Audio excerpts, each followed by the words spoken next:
Regular Insight viewers recognize her right away as a valuable resource in planning and sustaining your retirement. She's Heather Foster, investment advisor and fiduciary.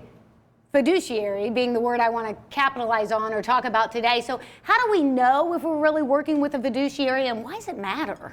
So what I want to talk about, I actually was asked to bring up this topic again. I've actually brought this up in the past, but the question that got posed to me is, hey, I went to a firm, this person came into me for some consulting work and said, hey, I went to a firm that touted fiduciary. We're fiduciaries.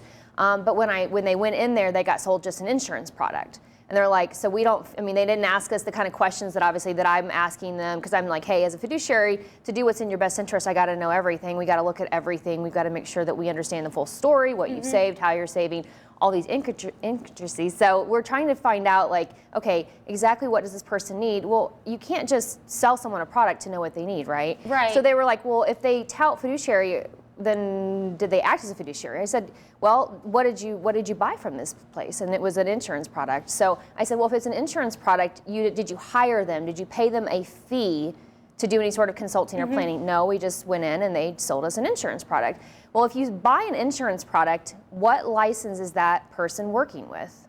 An insurance license, right? I would assume so. So even though they may have a fiduciary license, are they wearing that hat at the time in which you buy something or purchase something, maybe from them or through them, or they make a recommendation of some sort? Or did you just buy an insurance product, so therefore the hat that they got to wear was only an insurance hat? And as an insurance hat, they don't have to act as a fiduciary. They have to act as under what we call suitability, which is as long as it's suitable for you, they can recommend it to you. So again, may not be in your best interest. There may be a product that was better out there for them, but as long as it's suitable, it's okay to recommend. The same thing on the commission side. If somebody has a commission brokerage license, you have to think to yourself, okay, are they acting as a fiduciary? Again, they may hold all of these licenses. They may be an insurance license, a fiduciary license. These are different types of licenses though, and they can wear those hats, they can change those hats out, and depending on which hat they're wearing, kind of dictates how they have to behave. One would normally think if you hold a fiduciary license, then that would be the one you would wear all the time. Right? You would wear that hat all the time, and then anything you recommend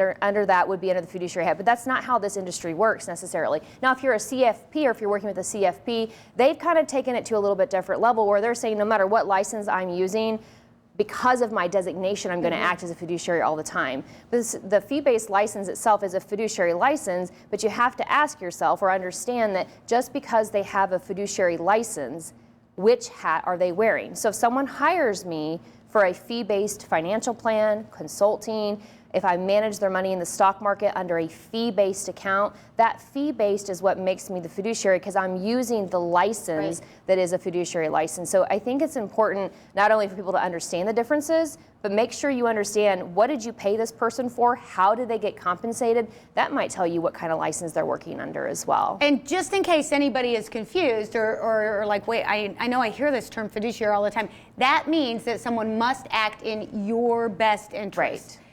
They don't do what's going to make them the most commission or what's going to give them the better fee or whatever. It's whatever is in your best interest. Exactly. And we just had a regulation best interest get applied. So there was something with FINRA that kind of came out that said, hey, even if you're a commission broker, you should act in the best interest of your clients. And because of that, we actually seen a lot of companies drop 529 plans across the board. They dropped a donor advised funds. They dropped small client accounts too because they knew they were not doing what was in clients' best interest. So if you got one of those letters that you got kind of fired in a way, or they dropped one of your accounts, essentially it was them saying, hey, we're not gonna continue to manage this account anymore because it's not in your best interest. And then that obviously puts it back as what was in your best interest and how long had they not been utilizing your best interest. Well, it's certainly best to be working with someone who is working in your best interest. If you need someone to take a look at your accounts or want someone to manage everything for you, all you have to do is give them a call at Foster Financial.